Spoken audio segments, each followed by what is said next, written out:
The crystal caves of Xerion Prime had become a tomb. What once echoed with the mighty roars of the last dragon clan now held only the whisper of recycled air and the steady drip of condensation from the artificial atmosphere generators. The Galactic Council's forces had finally cornered Zephyros, the last of the ancient star dragons, in these remote mining tunnels on the edge of civilized space. Zephyros lay sprawled across the cavern floor, his once magnificent scales now dulled to a sickly gray. Each breath came with tremendous effort, sending small puffs of what remained of his inner fire into the cold air. The dragon's eyes, once bright as twin suns, had faded to the color of dying embers. Around him, the walls bore the scars of his final battle, deep gouges where his claws had raked stone, melted patches where his breath had tried one last time to burn away his enemies. The bounty hunters had left him here to die slowly. It was more profitable that way. Dragon scales and organs fetched higher prices when harvested from a recently deceased specimen rather than battle-damaged remains.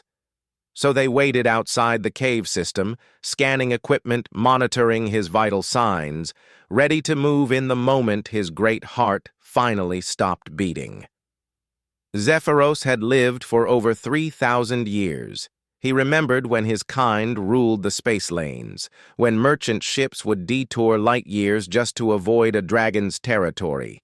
He remembered the great cities his ancestors had built in the hearts of stars themselves, powered by dragon fire that could burn for millennia. He remembered the songs his mother had taught him, the ancient melodies that could bend reality itself, could heal wounds or tear holes in the fabric of space-time. But those days were long gone. The galaxy had grown smaller, more crowded. Technology had advanced beyond magic, and there was no room left for creatures like him. The Galactic Council had declared his species a threat to interstellar commerce. One by one, his brothers and sisters had fallen to corporate armies and government fleets. Zephyros alone had survived, running from system to system, hiding in asteroid fields and dead worlds, watching helplessly as the last fragments of dragon civilization were sold at auction to collectors and museums. The sound of approaching footsteps echoed through the tunnel system. Zephyros lifted his massive head slightly, preparing for the end. The bounty hunters had grown impatient. Or perhaps their sensors had detected his failing condition. Either way, his time had run out. But the footsteps were too light, too irregular. Instead of the heavy boots of armored hunters, Zephyros heard the soft padding of someone trying very hard to move quietly. A child, perhaps. What would a young one be doing in these forsaken tunnels? The footsteps stopped at the entrance to his chamber. Zephyros could sense fear radiating from the unseen visitor, but also something else. Curiosity, and beneath that, a strange sort of determination that reminded him of young dragons he had known centuries ago. A small figure stepped into the dim light cast by the dragon's fading fire. It was indeed a child, a human boy no more than 12 years old. His dark hair was tousled and dirty, his clothes torn and stained from crawling through the rough tunnels. But his eyes were bright with intelligence and something that might have been recognition. "You're Zephyros," the boy said quietly, not really asking. "The last dragon?" Zephyros studied the child with growing surprise. Humans were common throughout the galaxy now, but they rarely ventured to places like this. And how did this one know his name? That information wasn't exactly public knowledge. "I am," the dragon replied, his voice a low rumble that seemed to come from deep within the stone itself. Speaking took enormous effort, but he was curious about this unexpected visitor. "And you are very far from home, young human." The boy took a few cautious steps closer. "My name is Marcus.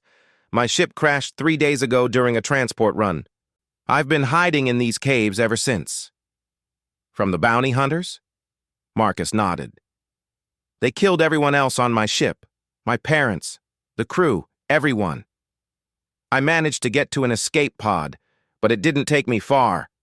His voice cracked slightly, but he continued with admirable composure. "I heard them talking on their comm channels. They said they were waiting for the last dragon to die so they could claim their reward." Zephyros felt something stir within his chest. Not his dying fire, but something else. Anger, perhaps, or recognition of a kindred spirit. This boy was as alone in the galaxy as he was, another survivor of senseless violence. "I am sorry for your loss, Marcus," the dragon said gently. "But you should leave this place. When I die, they will come, and they will not be kind to witnesses." Instead of fleeing, Marcus sat down on a nearby rock formation, settling in as if he intended to stay. "I know about dragons," he said unexpectedly. "My grandmother used to tell me stories. She said her grandmother had actually met one, back before the wars. She taught me some of the old songs." Zephyros's eyes widened slightly. The old songs were nearly lost knowledge, passed down through only a few human families who had maintained contact with dragons in the ancient days. Most humans had forgotten that such connections had ever existed. "Your grandmother was wise to preserve such knowledge," Zephyros said, "though I fear it will die with both of us in this place." Marcus looked up at him with surprising intensity. "It doesn't have to. The songs my grandmother taught me, she said they could heal. She said dragon magic wasn't really magic at all, just a way of understanding the harmonic frequencies that hold the universe together." Despite his pain and exhaustion, Zephyros found himself intrigued. The boy's grandmother had understood more than most scholars about the true nature of dragon abilities. The songs weren't mere entertainment. They were complex mathematical equations expressed as melody, ways of manipulating the quantum fields that underlay all matter and energy. "The healing songs are among the most difficult," Zephyros explained patiently. "They require perfect pitch and complete understanding of the harmonic relationships involved. Even among dragons, few could master them properly." Marcus stood up, brushing dust from his clothes. "My grandmother said I had the gift. She made me practice for hours every day until I got the frequencies exactly right." He paused, looking directly into the dragon's fading eyes. "She said someday I might meet a dragon who needed help." Something in the boy's voice made Zephyros pay closer attention. There was certainty there, a quiet confidence that spoke of hidden depths. "Show me," the dragon said simply. Marcus moved closer until he was standing within arm's reach of Zephyros's great head. He closed his eyes, took a deep breath, and began to sing. The melody that emerged was unlike anything Zephyros had heard in centuries. The boy's voice was clear and pure, but more than that, it was precise. Every note hit the exact frequency needed, every interval calculated to resonate with the quantum harmonics that governed cellular regeneration. This wasn't just singing, it was a form of applied physics that most scientists couldn't comprehend, let alone perform. But there was something wrong. The song Marcus sang wasn't one of the healing melodies Zephyros knew. The harmonic structure was similar, but the frequencies were different, more complex.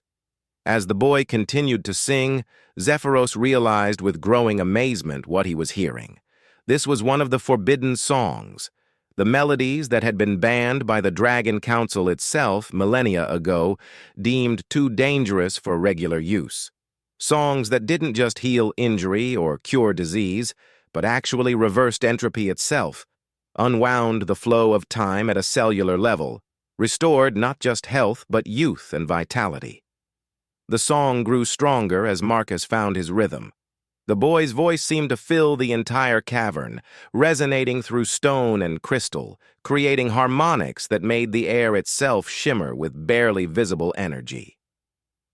Zephyros felt warmth beginning to return to his extremities, felt his heart's beating with renewed strength.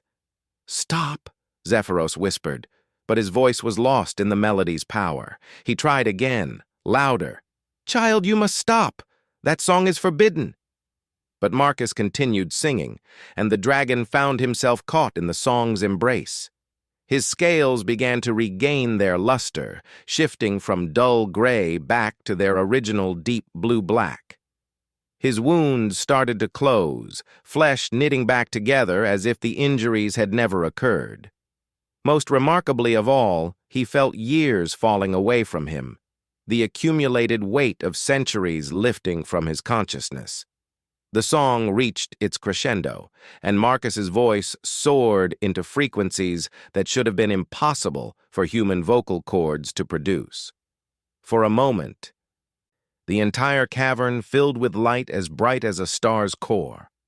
Then the melody ended, and silence returned to the crystal caves. Zephyros stood, his movements fluid and powerful once again.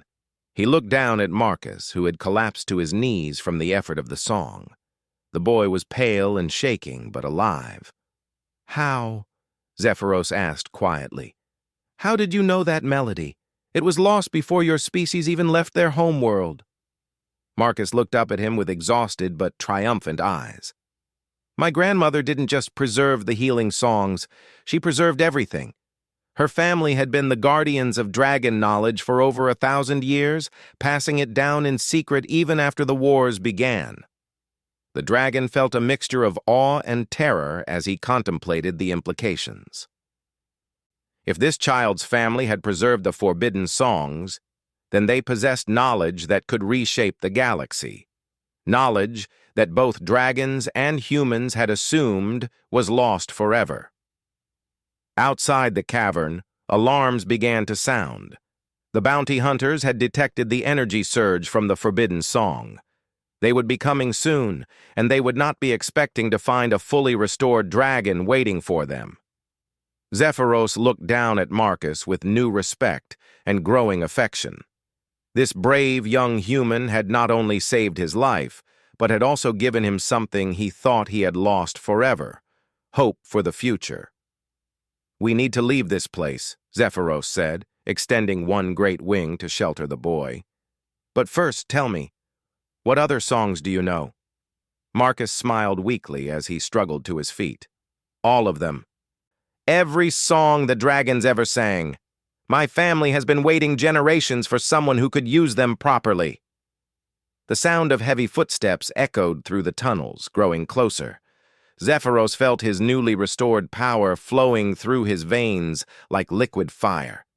After centuries of running and hiding, he was ready to fight back.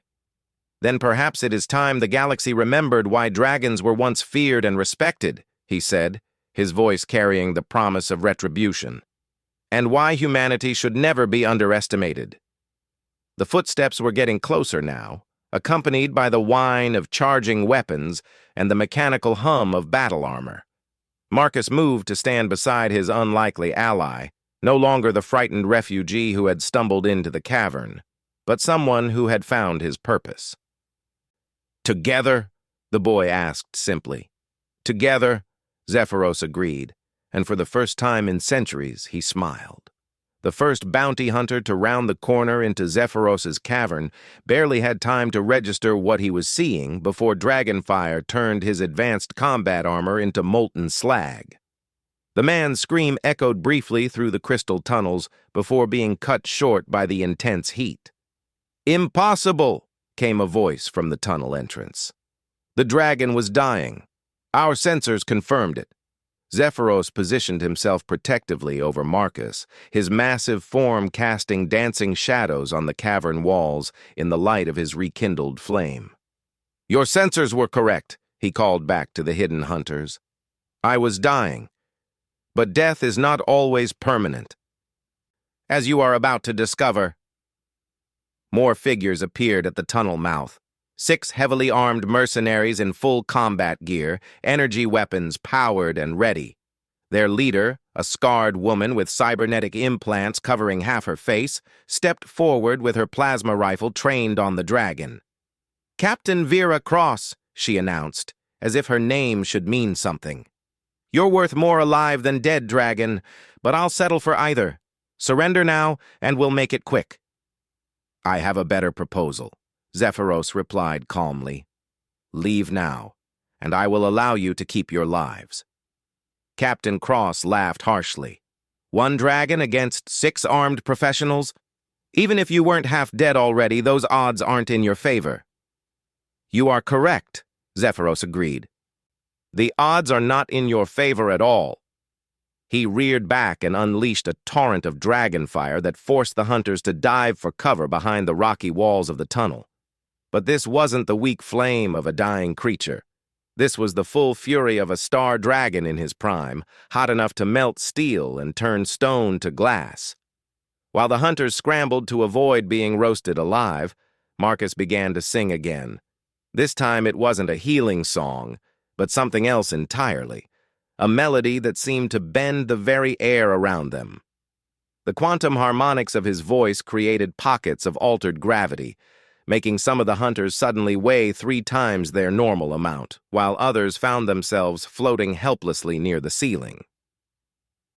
"What is that kid doing?" one of the mercenaries shouted as he struggled against the invisible forces pinning him to the ground. "Impossible," Captain Cross muttered, her cybernetic eye glowing as it tried to analyze the phenomenon. "Human voices can't generate those frequencies."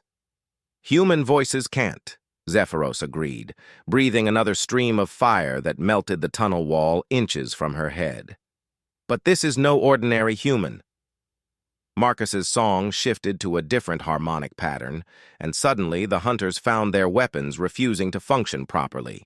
Energy rifles sputtered and died, plasma charges fizzled out before they could form, and even their basic projectile weapons jammed as the molecular bonds in their ammunition became unstable. Captain Cross, being the professional she was, immediately recognized when a situation had become untenable. "Fall back!" she ordered her team. "Regroup at the surface!"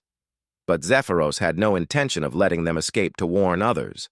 With powerful beats of his restored wings, he launched himself through the tunnel system, moving with the fluid grace that had once made dragons the terror of the space lanes. His massive form shouldn't have been able to navigate the narrow passages, but dragon anatomy was more flexible than most people realized. He caught 3 of the fleeing hunters before they reached the cavern exit, his claws ending their careers with swift efficiency. The remaining 3, including Captain Cross, made it to the surface where their ship waited, but they found their escape route blocked by something they hadn't expected. The bounty hunter's vessel, a sleek Predator-class fighter designed for tracking dangerous quarry, sat dead on the rocky ground of Xerion Prime. Its engines were cold, its weapons powered down, and its communications array had been systematically dismantled. Standing beside the disabled ship was another figure, an elderly woman with silver hair and keen eyes that seemed to miss nothing. "Grandmother Elena," Marcus called out joyfully as he and Zephyros emerged from the cave system. "You came?" The old woman smiled warmly at her grandson before turning a considerably less friendly gaze on the surviving bounty hunters. "Of course I came, dear one. Did you think I would let you face this alone?" Captain Cross raised her sidearm, one of the few weapons that still functioned after Marcus's song. "I don't know who you are, lady, but you just made a very expensive mistake. That ship represents our livelihood." "Your ship is the least of your concerns," Elena replied calmly. She began to hum a simple tune under her breath, something that sounded almost like a lullaby. The effect on the bounty hunters was immediate and dramatic. Their weapons became impossibly heavy, their limbs moved as if through thick liquid, and their thoughts grew sluggish and confused. "Sleep song," Zephyros observed with approval. "Elegantly done." The 3 remaining hunters collapsed to the ground in seconds, their bodies overwhelmed by an irresistible urge to sleep. They would wake in a few hours with no memory of the past day and a compelling desire to find new careers in less violent professions. "We should move quickly," Elena said as she embraced her grandson. Word of what happened here will spread, despite our precautions. The Galactic Council will send more than just bounty hunters next time. Zephyros nodded gravely. Where can we go? My kind has no safe harbors left in civilized space. Elena smiled mysteriously. Who said anything about civilized space? There are places beyond the rim where neither the Council nor their corporate allies dare to venture. Places where the old knowledge is still remembered and respected. She led them to a ship hidden in a nearby crater. Not the sleek, mass-produced vessel Marcus had expected, but something far more interesting. The ship was clearly ancient, its hull bearing inscriptions in a script that predated most known civilizations. But despite its age, it radiated power and purpose. "This is a song ship," Zephyros breathed in amazement. "I thought they were all destroyed." "The last one," Elena confirmed. "Built by the combined efforts of dragons and humans working together, before fear and politics drove our peoples apart. It responds not to technology, but to the harmonic frequencies we've preserved." As they boarded the vessel, Elena began to explain the true scope of what her family had been protecting for generations. The songs Marcus had learned were only the beginning. There were entire libraries of harmonic knowledge preserved in hidden archives throughout the galaxy, waiting for the day when they could safely be revealed again. The Dragon Purge wasn't really about eliminating a threat to commerce, she told them as the ship's ancient engines came to life in response to her sung commands. It was about suppressing knowledge that could make the current power structures obsolete, energy that costs nothing to produce, healing that requires no technology, transportation that ignores the limitations of physics as currently understood. Zephyros settled into the ship's cargo bay, which had been specifically designed to accommodate passengers of his size. The Council has always feared anything they couldn't control or tax. Exactly. But now we have something they fear even more. Proof that dragons and humans can work together. Marcus isn't just a human who knows dragon songs. He's something new, a bridge between our species. As they traveled deeper into uncharted space, Elena revealed the true scope of the resistance that had been building for generations. Hidden colonies on forgotten worlds, ancient technologies preserved by secretive scholars, and most importantly, other survivors, both dragon and human, who had been working toward this moment. Their destination was a world that existed in no official star charts, a planet where the last free dragons had built a new kind of civilization. Not the dominating empire their ancestors had ruled, but a partnership between species based on shared knowledge and mutual respect. "Welcome to Haven," Elena announced, as their ship dropped out of hyperspace above a blue-green world that sparkled with impossible beauty. From the surface came a response, not radio signals or digital transmissions, but a harmony of voices singing in perfect unison. Dragons and humans together, their combined songs creating a welcome that could be felt as much as heard. Marcus looked out at the approaching planet with wonder in his eyes. "How many are there?" "Enough," Elena replied. "And growing. Every year, more people discover the truth about what really happened during the Dragon Wars. More refugees find their way to us. More of the old knowledge is recovered." As their ship descended through the atmosphere, Zephyros could see the cities below, not the sterile metal structures that dominated most inhabited worlds, but living buildings that grew from the planet itself, shaped by sung commands and sustained by harmonic resonance. "What happens now?" Marcus asked.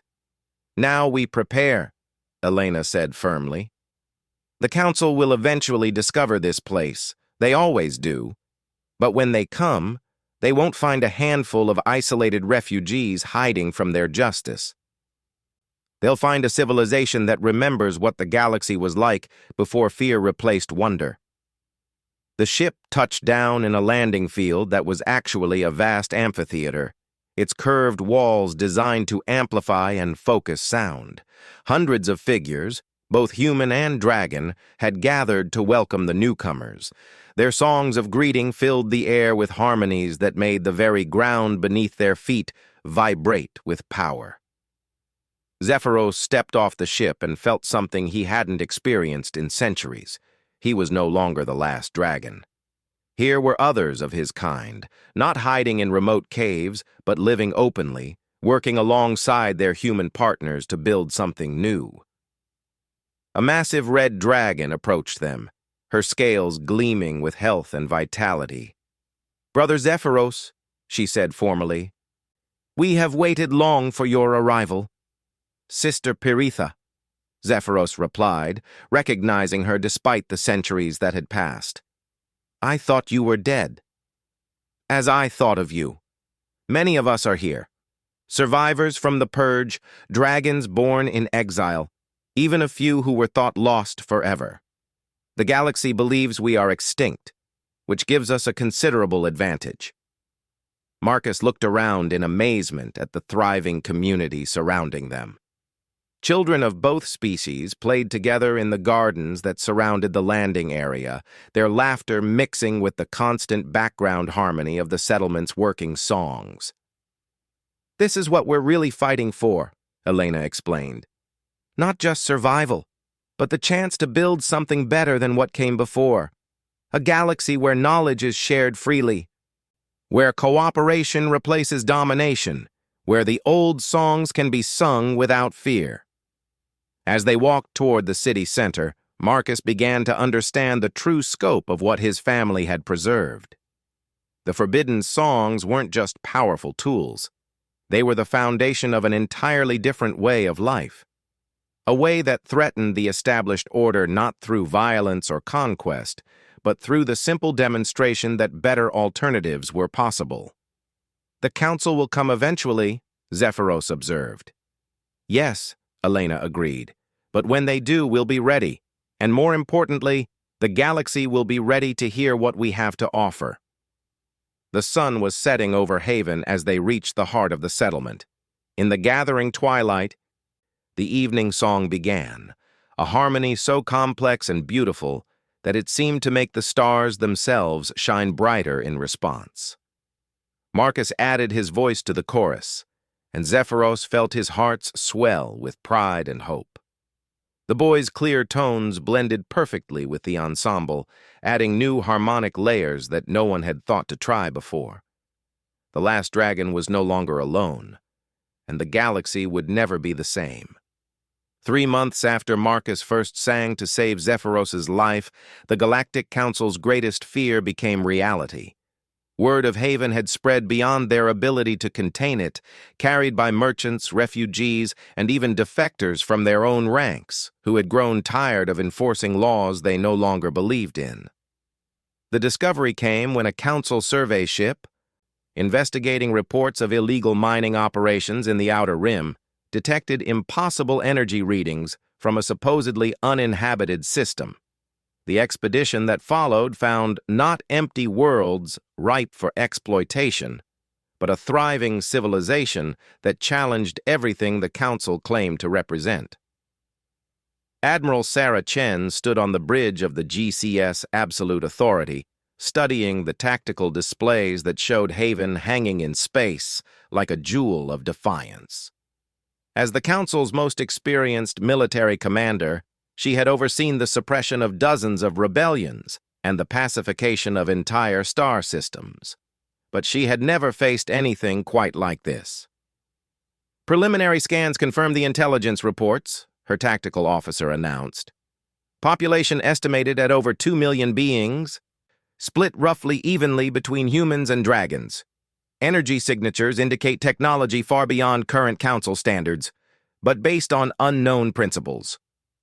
Chen nodded grimly. "Any response to our hail?" "They're responding, Admiral. Audio only. Wide broadcast to the entire fleet." The voice that emerged from the communications array was warm and distinctly human, but there was something else beneath it. Harmonics that seemed to resonate in the listener's bones, making the speaker's words feel more important somehow. "Welcome to Haven, Admiral Chen. I am Elena Martinez, speaker for the Council of Harmony. We've been expecting you. You have illegal weapons and are harboring fugitives from council justice, Chen replied formally. Surrender now, and your people will be treated according to interstellar law. Elena's laugh was musical, almost like a song itself. Admiral, the only law we recognize here is the law of harmony, the principle that cooperation and understanding serve everyone better than dominance and fear. We invite you to observe our civilization and judge for yourself whether we represent a threat that needs suppression or a hope that deserves protection. Chen had dealt with rebels before, but none had ever invited her to inspect their operations. It was clearly some sort of trap, but her curiosity was piqued despite her professional caution. I'll send down a diplomatic team to negotiate your surrender. Send anyone you wish, Admiral. But understand that anyone who sets foot on Haven will hear the truth about what the Council has been hiding from the galaxy. Some truths change people. The transmission ended, leaving Chen staring at displays that showed a world unlike anything in Council space. No defensive installations, no military preparations, no signs that the inhabitants were even concerned about the massive fleet surrounding their planet. Either they were incredibly naive, or they possessed capabilities that her sensors couldn't detect. 6 hours later, Chen found herself in a landing shuttle with her senior staff, descending toward a planet that defied every assumption she had made about rebel colonies. The cities below were beautiful beyond description, living architecture that seemed to grow from the landscape itself, transportation networks that moved without visible infrastructure, energy sources that produced no waste or pollution. Their shuttle landed in the same amphitheater where Zephyros had first arrived, now expanded to accommodate the much larger council delegation. Thousands of humans and dragons had gathered to witness the encounter, but there was no hostility in their behavior. If anything, they seemed genuinely curious about their visitors. Elena Martinez was there to greet them, accompanied by Marcus, now 3 months older and more confident than the frightened refugee who had crawled through crystal caves to find a dying dragon. Beside them stood Zephyros himself, his magnificence fully restored, and a dozen other dragons whose very existence contradicted everything the Council had told the galaxy about the success of their extermination campaigns. Admiral, Elena said formally, welcome to Haven. We hope your visit will be educational. Chen's hand rested on her sidearm, but she made no move to draw it. The situation was too strange, too unprecedented for standard military protocols. I'm here to take custody of wanted fugitives and investigate violations of interstellar law. And we're here to show you why those laws are wrong, Marcus said unexpectedly. The boy stepped forward with none of the deference Chen had come to expect from conquered populations. Would you like to see what the Council has been so afraid of? Before Chen could respond, Marcus began to sing. The melody was simple at first, almost childlike in its innocence, but as other voices joined in, the song became something magnificent. The ground beneath their feet resonated with harmony. The air itself seemed to shimmer with possibility. And Chen felt something she hadn't experienced in decades, genuine wonder. The song demonstrated healing first, as volunteers from the crowd stepped forward with various injuries and illnesses. A man with a withered arm watched in amazement as his limb regenerated, muscle and bone rebuilding themselves in perfect harmony with the melody. A woman blinded in an industrial accident gasped as her sight returned, tears of joy streaming down her face. Children born with genetic defects were made whole, their DNA restructured by harmonics that understood life at its most fundamental level. But the demonstration didn't stop with healing. As the song continued, the very landscape around them began to change. Barren ground sprouted with lush vegetation, dry creek beds filled with fresh water, and the air itself became cleaner and more breathable. This wasn't just medicine. It was creation itself responding to conscious intention. "How?" Chen whispered, her military training warring with the evidence of her own eyes. "The universe is music," Zephyros explained, his voice adding bass harmonies to the ongoing song. Matter and energy dancing to frequencies that most people can't hear anymore. The dragons knew this once, and we taught it to humans who were willing to listen.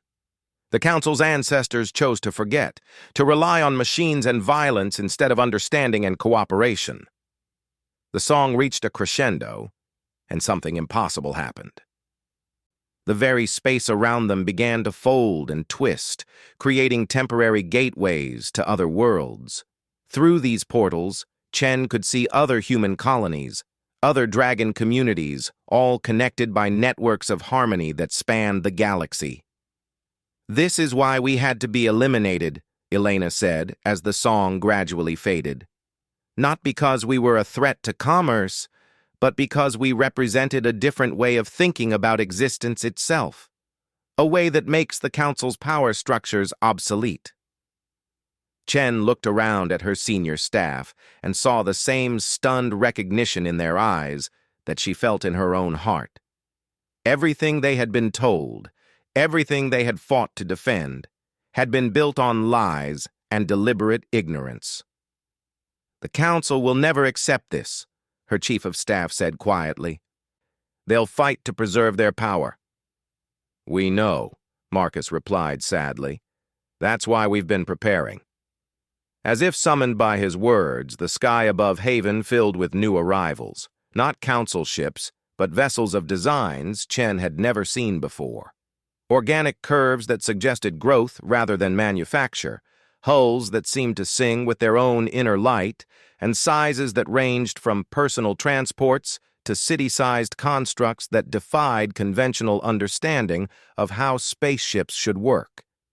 "The hidden fleets," Elena explained. "Dragons and humans working together for generations, building ships that respond to harmony rather than technology. We've been gathering our strength while the Council believed they had won." Chen felt her tactical training taking over, automatically cataloging the new arrivals as potential threats. But as she watched, she realized that these vessels weren't positioning themselves for attack.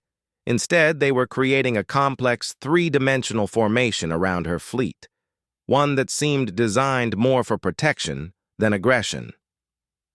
"What do you want from us?" Chen asked finally. "The same thing we've always wanted," Zephyros replied. "The freedom to exist, to grow, to share what we've learned with anyone willing to listen. We're not asking you to abandon your ships or your crews. We're asking you to consider whether the galaxy might be better served by harmony than by force."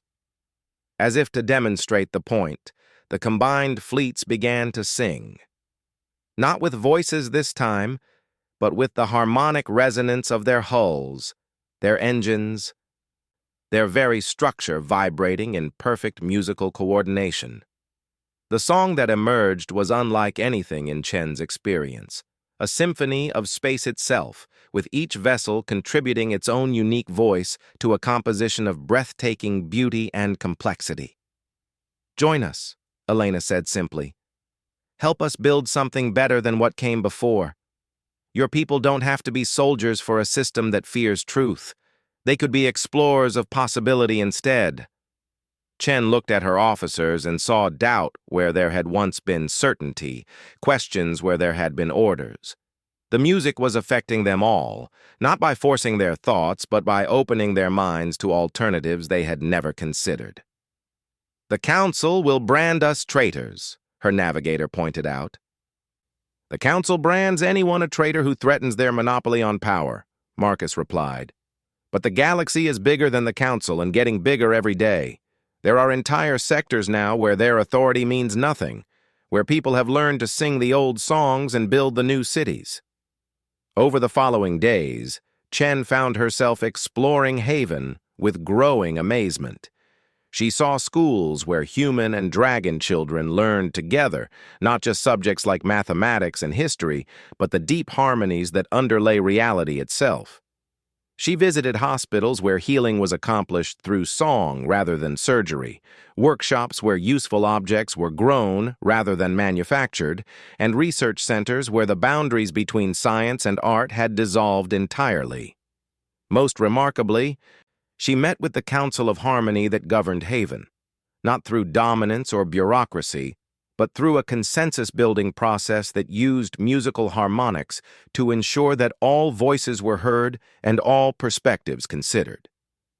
"This can't last," she told Elena during one of their conversations. "The Council has resources you can't match. They'll gather a bigger fleet, more powerful weapons. They'll find a way to destroy this place." "Perhaps," Elena agreed, "but they can't destroy the knowledge itself. Every world that hears our songs learns to sing new ones. Every person who experiences healing through harmony becomes a teacher for others.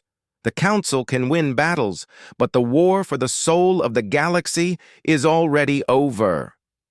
When Chen finally returned to her ship a week later, she faced the most difficult decision of her career. Her orders were clear: pacify the rebel colony and arrest its leaders. But her conscience was equally clear about what she had witnessed on Haven.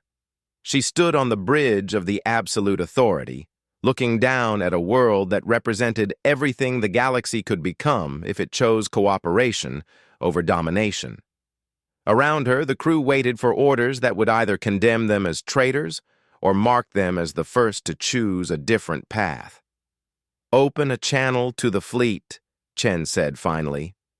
"All ships, all frequencies." When the connection was established, she took a deep breath and spoke words that would change the course of galactic history.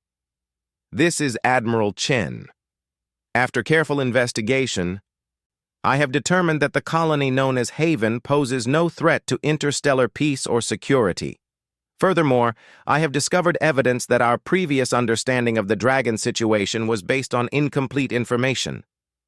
She paused, knowing that her next words would make her a fugitive from the very government she had served for decades. "Effective immediately, I am resigning my commission and requesting asylum with the Council of Harmony. Any crew members who wish to return to Council space will be provided with transport. Those who choose to stay will be welcomed as citizens of a new kind of civilization." The response was immediate and electric.